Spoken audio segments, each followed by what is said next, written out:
Hello दोस्तों, नमस्कार। RRB LP examination 2024 जो आपका 25 तारीख से शुरू हो चुका है। आज हम कवर करने वाले हैं 27 तारीख की जो फर्स्ट मीटिंग की शिफ्ट हुई है। आज फर्स्ट शिफ्ट वो हम पूछे गए क्वेश्चंस को कवर करेंगे इस वीडियो में। जो आपके लिए 30 क्वेश्चन जो अति महत्वपूर्ण होने वाले हैं वो जो पूछे गए हैं, और जो एक्सपेक्टेड क्वेश्चन होंगे उसके बारे में भी आगे बात करते जाएंगे। क्वेश्चन जैसे लेवल के आए हैं उसी से रिलेटेड क्या क्वेश्चन बन सकते हैं उनसे उससे भी हम इस वीडियो में कवर करेंगे। तो जो लोग चैनल पर नए हैं प्लीज़ चैनल को सब्सक्राइब कीजिए, बेल आइकन जरूर दबा दीजिए ताकि आपको कोई भी एनालिसिस आता है आप तक पहुंचता रहे। तो चलते हैं देर न करते हुए पहले क्वेश्चन। तो पहला क्वेश्चन है आपका, ईरानी कब 2000 ये पहला क्वेश्चन है। पहला क्वेश्चन ये है आपका, हाल ही में पत्तन पोत परिवहन जलमार्ग पर मंत्रालय ने किसे अपना ब्रांड एम्बेसडर नियुक्त किया है। तो आपके ऐसे 4 ऑप्शन थे, तो बताइए जल्दी से। क्वेश्चन यही था, ऑप्शन भले चेंज हो सकते हैं लेकिन आंसर तो सेम ही होगा। तो ब्रांड एम्बेसडर मनु भाकर को नियुक्त किया गया है। मनु भाकर को नियुक्त किया गया है। मनु भाकर तो हाल ही में केंद्रीय पत्तन पोत परिवहन एवं जलमार्ग मंत्री ने मनु भाकर को पत्तन पोत परिवहन का ब्रांड एम्बेसडर नियुक्त किया है। मनु भाकर कौन है? तो मनु भाकर हरियाणा के झज्जर जिले से हैं। और पेरिस ओलंपिक में मनु भाकर ने 2 पदक जीते थे। 10 मीटर एयर पिस्टल मिश्रित टीम निशानेबाजी में कांस्य पदक जीता था, और 10 मीटर एयर पिस्टल एकल प्रतियोगिता में भी कांस्य पदक जीता था। तो दोनों में क्या था? ब्रॉन्ज मेडल था। मनु भाकर भारत की स्वतंत्रता के बाद एक ही ओलंपिक में 2 पदक जीतने वाली पहली भारतीय महिला बन गई। इससे पहले 1900 में पेरिस ओलंपिक में नॉर्मन पिचर्ड के 2 पदक जीते थे। वर्ष 2018 में मैक्सिको में इंटरनेशनल शूटिंग स्पोर्ट्स फेडरेशन में मनु भाकर ने 2 गोल्ड मेडल जीते थे। आपको ये भी याद रखना है। ऑस्ट्रेलिया में 2018 में राष्ट्रमंडल खेलों में मनु भाकर ने गोल्ड मेडल जीता था। इन्होंने जकार्ता में वर्ष 2018 में एशियाई खेलों में मिक्स टीम में 10 मीटर एयर पिस्टल इवेंट में भी गोल्ड मेडल जीता था। तो ये मनु भाकर से रिलेटेड आपके क्वेश्चंस हो गए। तो ये हो गया। नेक्स्ट को है, ईरानी कप 2024 का फाइनल मैच कहाँ हुआ था। तो ईरानी कप का जो फाइनल मैच था इकान्या क्रिकेट स्टेडियम है जो लखनऊ में स्थित है, वहाँ पर इसका फाइनल मैच खेला गया था। 24-25 ईरानी कप भारतीय क्रिकेट बोर्ड BCCI द्वारा आयोजित किया गया था। प्रथम श्रेणी क्रिकेट टूर्नामेंट ईरानी कप का 61वां संस्करण था। ये 23-24 में रणजी ट्रॉफी के विजेता मुंबई और शेष भारत क्रिकेट टीम के बीच एक मैच के रूप में खेला गया था। 2023-24 में मुंबई विजेता थी रणजी ट्रॉफी की, याद रखेंगे। तो ये मैच किसके बीच हुआ था? इनके बीच हुआ था। और इससे रिलेटेड क्या हो सकता है? यह 1 अक्टूबर से 5 अक्टूबर के बीच खेला गया और मैच ड्रॉ था। ईरानी कप के आधार पर मुंबई ने पहली पारी में बढ़त के आधार पर ईरानी कप जीत लिया था मुंबई ने। तो याद रखेंगे 2024 में इसकी घोषणा हुई थी। अगला क्वेश्चन पे बात करेंगे, ये हो गया आपका। नेक्स्ट क्वेश्चन है, किस देश के बीच रुपए और दिरहम में कारोबार के लिए समझौता हुआ है। तो दिरहम कहाँ की है? UAE की है, और रुपया भारत का। इनके बीच समझौता हुआ है, जो व्यापार होगा वो रुपया में समझौता होगा। किसी भी देश में इस तरह का पहला समझौता है ये। अबू धाबी में RBI के गवर्नर शक्तिकांत दास और रिजर्व बैंक ऑफ जो है शक्तिकांत दास हैं, आप जानते हैं, और UAE के गवर्नर कौन है? खालिद मोहम्मद बालमा ने इस पे हस्ताक्षर किए हैं। ठीक, याद रखेंगे, इम्पॉर्टेंट है।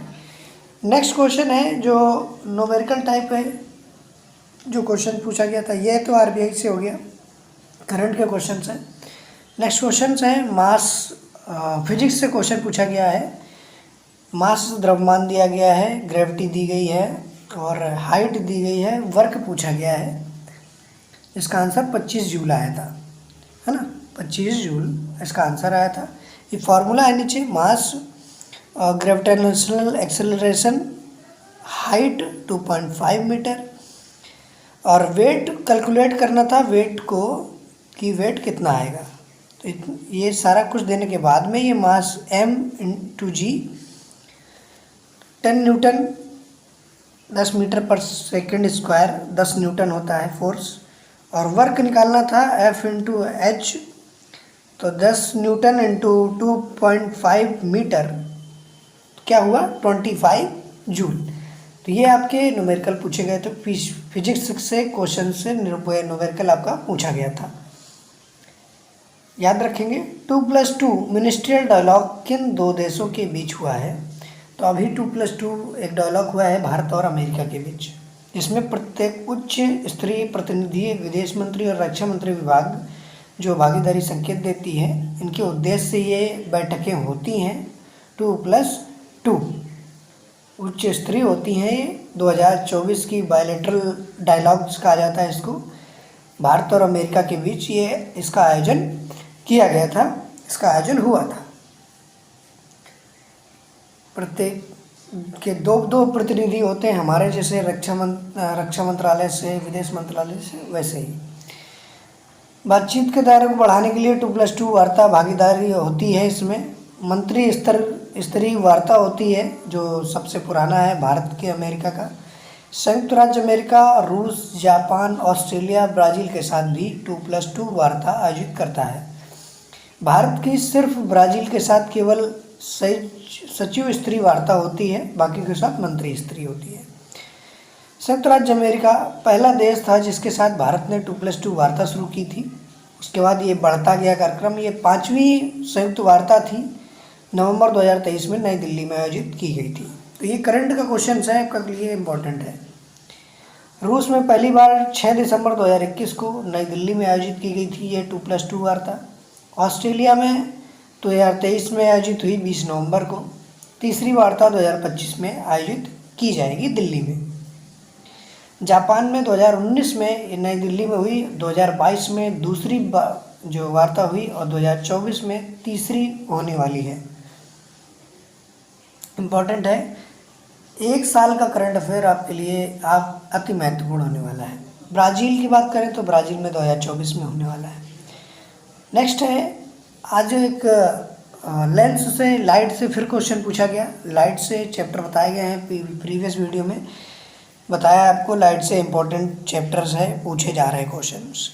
फोकस दूरी दी गई है और उससे क्या पूछा गया है आपसे, जो रेडियस ऑफ कर्वेचर है उसकी डिस्टेंस फोकस दूरी से पूछी गई है। आप ऐसे निकाल सकते हैं, फोकस दूरी दी गई है, कैलकुलेट करना है रेडियस को। तो रेडियस बराबर होता है 2 × फोकस दूरी, तो 2 सेंटीमीटर। आगे इसका आंसर ये 2 सेंटीमीटर जो रेडियस ऑफ कर्व्ड एरिया है उसकी आगे आंसर। नेक्स्ट क्वेश्चन है HNO3 केमिस्ट्री क्वेश्चन पूछा गया है, आणविक द्रव्यमान क्या होता है?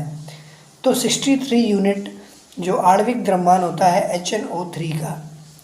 तो ये आप ऐसे निकाल सकते हैं, HNO3 का H का मास क्या होगा, नाइट्रिक आणविक द्रव्यमान 1, नाइट्रोजन का 14, ऐसे O का ऐसे 3 × 16 ऐसे निकाल सकते हैं। थॉक्सिन हार्मोन रिलेटेड क्वेश्चन आया था एक, जिसमें आयोडीन आंसर है। आयोडीन वास्तव में थायरॉक्सिन, जिसे T4 भी कहा जाता है, से संबंधित है, जो थायराइड ग्रंथि द्वारा निर्मित एक हार्मोन है। आयोडीन, थायरॉक्सिन, T4 और ट्राई आयोडायोथोरीन T3 सहित थायराइड हार्मोन के संश्लेषण के लिए आवश्यक एक महत्वपूर्ण तत्व है। थायराइड ग्रंथि रक्त प्रवाह से आयोडीन को अवशोषित करती है और इसका उपयोग इन हार्मोन को उत्पादन में करती है। तो ये आपका थायरॉक्सिन से पूछा गया क्वेश्चन था। नेक्स्ट है, चुंबकीय क्षेत्र रेखाओं की परिभाषा लिखकर उनकी दिशाएं स्पष्ट कीजिए। ऐसा क्वेश्चन आपका एक पूछा गया था। चुंबकीय क्षेत्र की रेखा वह वक्र है जिसके किसी भी बिंदु पर खींची गई स्पर्श रेखा उस बिंदु पर परिणामी बल की दिशा को प्रदर्शित करती है। ये क्षेत्र रेखाएं चुंबक के बाहरी उत्तरी ध्रुव दक्षिणी ध्रुव की ओर जाती हैं, उत्तरी से दक्षिणी ध्रुव की ओर जाती हैं, चुंबक के अंदर दक्षिणी ध्रुव से उत्तरी ध्रुव की ओर जाती हैं। तो ये था आपका 27 तारीख की फर्स्ट शिफ्ट में पूछे गए क्वेश्चन का एनालिसिस। जो GK GS से रिलेटेड है, करंट अफेयर से रिलेटेड है, साइंस से है। मिलते हैं नेक्स्ट वीडियो में। जय